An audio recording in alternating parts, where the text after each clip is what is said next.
Now I'd like to introduce the MC for this morning's program, Mr. Dick Jankowski. You may not recognize Dick, but if you are a Minnesota Golden Gopher fan, I guarantee that you have no doubt heard his very familiar voice on numerous occasions. Dick has served as the public address announcer for the Minnesota Gophers men's baseball and basketball team since 1986. Nicknamed the Polish Eagle, Dick has been a guest speaker and MC at various events since 1965. He has also served as the banquet MC and game PA voice for the American Legion World Series since 1998. With his motto, "Laugh and Live Longer," he has entertained all over the U.S. and Canada with his quick wit and spontaneity. Dick has lived in Shakopee for an impressive 45 years and is a proud graduate of nearby New Prague High School. Dick is a member of 5 different Hall of Fames, and this is top secret, don't let it out. He's about to be inducted into his 6th Hall of Fame. Ladies and gentlemen, please help me give a warm welcome to Dick Jankowski. Dick.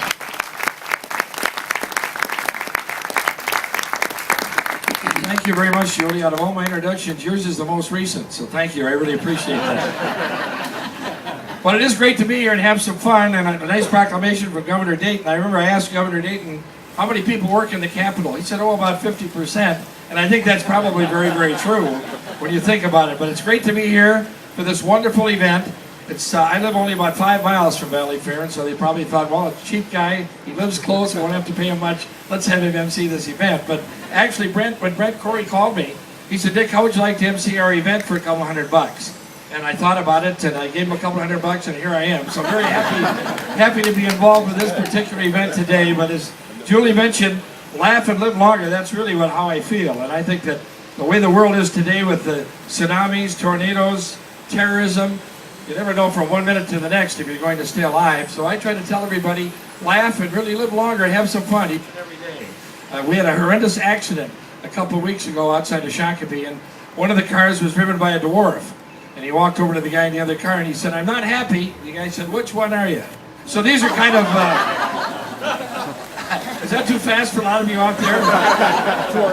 But it's great to be here, and I really certainly have a unique connection in tourism. And with Valleyfair, Canterbury Park, the Renaissance Festival, Raceway Park, Mystic Lake, right outside my doorstep. And I really started out when Valleyfair was open with a gentleman by the name of Dick Kinzel and Dave Peridot, were 2 fellows that I worked with many, many years ago here. And boy, I'll tell you, what an amazing...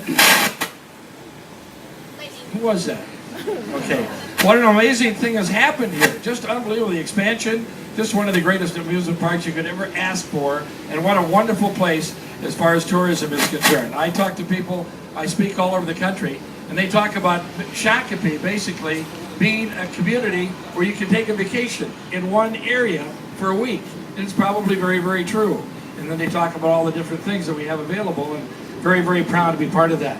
I think when you stop and think about tourism, it does have a tremendous impact on our economy, and I'm glad that everyone is taking time out of their busy schedules to stop and salute the folks who work so hard to promote the Twin Cities metro area as a vacation destination.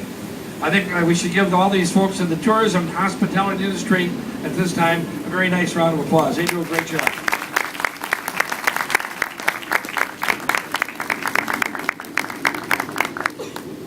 All right, very good. Thank you very much.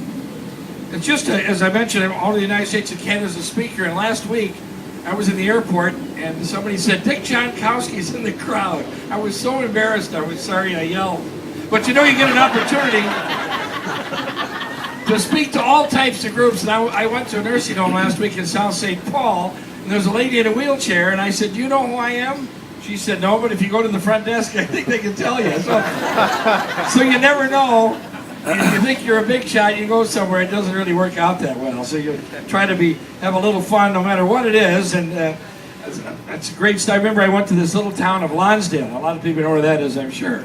And I had a little time to kill before I spoke, and so I followed their city truck around. Just a little town, the city truck. One guy gets out and digs a hole, the next guy gets out and fills it up. So I followed him for another half mile. Guy gets out and digs a hole, the next guy fills it up. So after about 5 miles, I stopped the truck driver. I said, what are you doing? One guy gets out and digs a hole, the next guy gets out and fills it up. And he looked at me and said, well, we're supposed to be a 3-man team, but the guy that plants the tree is sick today. So you never know what you're going to run into.